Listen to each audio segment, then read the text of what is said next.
Le damos la bienvenida al fiscal general. ¿Cómo le va, doctor Baclini? ¿Cómo anda? ¿Todo bien? Bien, ¿qué tal? Buen día. Muy bien, muy bien. Bueno, a ver, esa disputa que se ha dado en los medios de comunicación a nivel nacional y que ha repercutido en cada estado provincial de liberación de presos y sobre todo puntualizando en la provincia de Santa Fe sobre las domiciliarias, las prisiones domiciliarias. ¿Qué postura sienta, digamos, como máxima autoridad del Ministerio Público de Acusación? Bueno, nosotros el día 21 de marzo sacamos una resolución, es decir, ya hace más de 2 meses, en la cual le ordenábamos a los fiscales que en el caso de las peticiones de prisiones domiciliarias, cuando estas eran peticiones masivas, debían oponerse, y que en los casos de las peticiones en el análisis individual debían analizar caso por caso, teniendo en cuenta la problemática puntual que tenía la persona, aclarando que en ese momento, y la situación hoy no ha cambiado, el COVID no había entrado en forma muy extendida en la provincia, ni tampoco había entrado en forma muy extendida en las cárceles. En nuestras cárceles no hay COVID, en consecuencia, más allá de la situación de vulnerabilidad que podía tener la persona en el caso concreto, al no estar el COVID todavía en la provincia ni en las cárceles, la sugerencia era que se opongan. A mí me llamó la atención mucho los más de 60 casos, si no mal recuerdo son 62 a esta fecha, de prisiones domiciliarias, porque hay muchos que ya han cumplido pena, hay otros que han, todos los que han salido hasta ahora, ¿no? Los que han tenido en un corte de 20 de marzo hasta ahora. Hay muchos casos que fueron por prisiones preventivas, digamos, que habían cumplido plazo, se habían extendido, dilatado en el tiempo, otros que habían cumplido condena, pero quiero puntualizar sobre las prisiones domiciliarias. Ese informe habla de que dieron la posibilidad de una prisión domiciliaria a delitos sexuales, a personas, digamos, que han generado privación ilegítima de la libertad. Hay muchos casos emblemáticos también de la ley 23737 que no tiene que ver justamente con el fuero ordinario, sí con el fuero federal, pero digo, si el objetivo era terminar con el hacinamiento, digo, estos son los últimos casos. Sí, por supuesto. Aquí hay que tener en cuenta, en primer lugar, que las prisiones domiciliarias están previstas por la ley. El artículo 10 del Código Penal establece 6 casos y el artículo 32 de la ley 24.660, que es la ley de ejecución penal, también establece 6 casos que son los mismos supuestos. Dentro de estos supuestos hay supuestos relacionados específicamente con la persona que padece una enfermedad y que esa enfermedad no pueda ser atendida debidamente en el centro penitenciario respectivo. Nosotros, en nuestra posición como Ministerio Público, en la mayoría de esos casos, los fiscales se han opuesto siguiendo nuestras instrucciones, porque entendemos de que el servicio penitenciario hoy puede brindar la atención correspondiente a la problemática y a la patología que presenta la persona. Normalmente también tenemos que tener en cuenta que estos 60 casos que usted está mencionando, que la mayoría son de la justicia provincial, pero también hay un porcentaje importante que es de la justicia federal, no todos están relacionados directamente con situaciones propias de COVID, sino que a veces hay situaciones de domiciliarias que, como la ley lo autoriza, se da. Yo también quiero marcar que a una propuesta nuestra que se hizo en su momento, el Código Procesal Penal de la provincia se modificó porque tenía antes, en su versión originaria, en relación a la domiciliaria, la versión del código era amplia, es decir, dejaba a criterio discrecional del juez el otorgamiento de las prisiones domiciliarias. Con esta reforma que se hizo en el año 2017, las prisiones domiciliarias pasaron a ser a los casos legalmente establecidos en el Código Penal, que son estos 6 casos que yo le menciono, que contempla casos de una mujer embarazada, la madre mayor que tiene hijos menores de 5 años, el enfermo grave en estado terminal, el discapacitado que tiene una situación terminal, la persona mayor de 70 años, es decir, estos son los casos que contempla. En la cantidad de casos que usted me menciona, los 61, nosotros estamos haciendo un chequeo de esos casos. No todos los casos son específicamente relacionados con COVID. La mayoría está relacionado con situaciones de enfermedad crítica o de mujeres que están en situación de embarazo son madres de menores. Pero bueno, en la mayoría también estamos detectando que los fiscales manejaron una postura oponiéndose y apelando. O sea, esto está en revisión. Esto está, usted me está confirmando que usted están revisando caso por caso. Nosotros tenemos un análisis, que estamos haciendo un análisis de todos los casos, de acuerdo al informe que nos brindó el servicio penitenciario, que debe ser un poco el informe que usted tiene, para chequear, digamos, la posición fiscal, para ver si se respetó la instrucción que en su momento nosotros dispusimos. Sí, porque hay un caso de un gatillo fácil que estuve averiguando, digamos, que fue muy conocido, tenía una condena cercana, digamos, a los 14 años y que la edad no le decía que tenía que, o sea, no es mayor de 65, no es factor de riesgo. Llama la atención esos casos también y cómo fue rápida la resolución de los jueces. Eso es lo que a mí me preocupa. Sí, digamos, a nosotros también nos preocupa, sobre todo de lo que es la visión nuestra, habiendo una instrucción directa para que el fiscal se oponga. Hay que ver en el caso concreto cuál fue la posición del fiscal y bueno, si el fiscal manejó una posición aceptando la domiciliaria, hay que ver si lo hizo dentro de los marcos legales y específicamente cuál fue el motivo que ameritó, teniendo en cuenta también esto que usted menciona, que para nosotros es muy importante, la gravedad del delito y la cantidad de pena que le falta por cumplir, que le resta por cumplir. Estos son también patrones que deben ser tenidos en cuenta. O sea, no es lo mismo liberar a una persona por un delito contra la propiedad, por más que maneje o tenga muchos antecedentes anteriores, que liberar a una persona por un homicidio calificado o un delito sexual, es decir, delitos mucho más graves y mucho más aberrantes, y también teniendo en cuenta la cantidad de pena que le resta por cumplir a la persona, que esto también es un patrón a tener en cuenta, ¿no es cierto? ¿Cómo ha sido el trabajo dentro de la virtualidad del MPA? Bueno, nosotros ya de inicio, cuando se empezó a licenciar al personal para que no asista al Centro de Justicia Penal, lo que hicimos es mantener un ritmo de trabajo vía remota. El sistema informático que nosotros tenemos permitió trabajar vía remota, así que los fiscales y el personal de inicio empezaron a trabajar vía remota, porque el primer mes, digamos, la presencia fue muy, muy escasa. Luego aumentó la cantidad de personal que se iba incorporando al trabajo presencial, pero la verdad que nosotros a partir de lo que es el sistema informático pudimos mantener un ritmo de trabajo muy, muy importante. Así también fuimos gestionando y generando trabajos e ideas alternativas, por ejemplo, lo que es la denuncia online, que era un proyecto que veníamos trabajando y que hoy se concretó y que creo que se concretó para quedarse.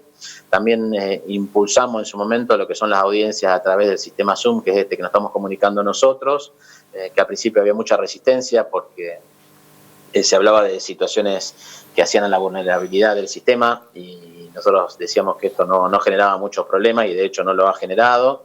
Sí, por ahí podemos tener algunos problemas de coordinación en la audiencia, pero la verdad que las audiencias por Zoom han logrado que se mantenga un ritmo de trabajo cercano a un 40% en la parte penal y que ahora progresivamente se va aumentando, es decir, al principio se hacían solamente las audiencias de los detenidos diarios, de los flagrantes, pero luego se fueron incorporando otro tipo de audiencias, se están haciendo audiencias preliminares, se están haciendo cámaras Gesell, hemos propuesto que comiencen a hacerse juicios.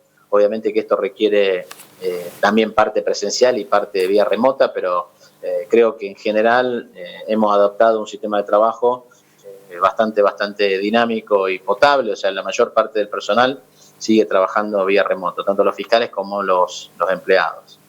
Si usted tiene que hablarme así como se dice, digamos, desde las entrañas, desde el corazón, y tiene que analizar como máxima autoridad del Ministerio Público de Acusación, jefe de los fiscales, si hoy, después de tantos años, desde el año 2014 hasta la fecha, de febrero de 2014 hasta la fecha, la creación del nuevo sistema de acusación,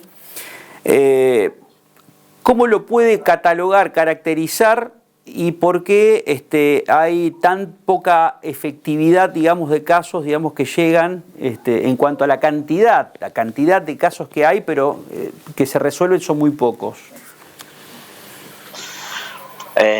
A ver, el patrón de la medida para decir que se resuelven pocos casos es, hay que ver con qué lo medimos.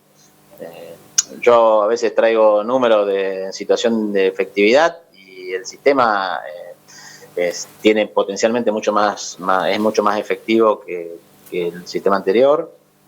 Uno mide solamente con la cantidad de personas detenidas que hay en el sistema, y esto nos lleva a decir que casi tenemos un 50% de mayor cantidad de detenidos. Esto ha generado un colapso en las cárceles, que son en la mayor cantidad de países del mundo que se ha implementado un sistema acusatorio como el que hemos implementado aquí. Ha ocurrido esto, en Chile ocurrió lo mismo y quizás en mayor dimensión que la que tenemos aquí. El sistema también ataca y persigue con mayor efectividad las bandas. Nosotros trabajamos mucho más en lo que es el crimen, más allá de lo que es el delito diario, hay mucha mayor efectividad en lo que es el delito organizado, el delito de bandas, mucho mayor éxito. Esto también genera impactos directos en términos de seguridad, pero obviamente hay una carencia y esto genera dificultades en los recursos y en la forma en que fueron llegando los recursos. Si uno mide, nosotros arrancamos con una cantidad muy pequeña de fiscales en el año 2014 y que sucesivamente fuimos llegando a una cantidad de fiscales que hoy puedo decir que, si bien no es la óptima, es una cifra cercana a la que da satisfacción plena a la cantidad de fiscales que tenemos. Pero esto ha sido en toda una progresión. La cantidad de empleados que tenemos también se ha ido incrementando en progresión, pero hoy es netamente insuficiente. A ver, repítame eso porque me parece sumamente importante de cara a la sociedad. Hoy, del 1 al 100, ¿en qué porcentual está, digamos, del estudio que seguramente usted habrá hecho con su equipo técnico de la cantidad de fiscales que se necesitan y empleados de las fiscalías, ¿no? Porque un fiscal no trabaja solo, sino que se trabaja con un equipo, ¿no? Entonces, digo, dentro de ese hábitat, dentro de este ecosistema, digamos, del MPA, ¿en qué porcentual está, digamos, de lo que sería el anhelo total?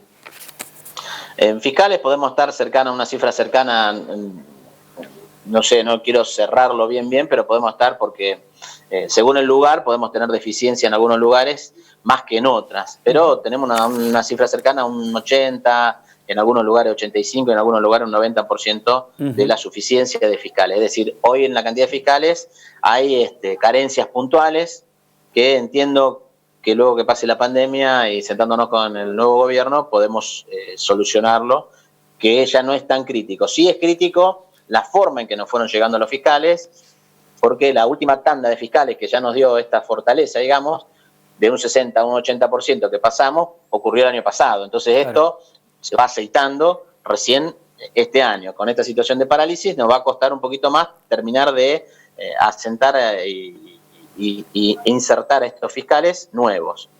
Pero la carencia hoy más fuerte es la de los empleados. Nosotros tenemos una carencia cercana a un 50% de los empleados y esto es bastante crítico.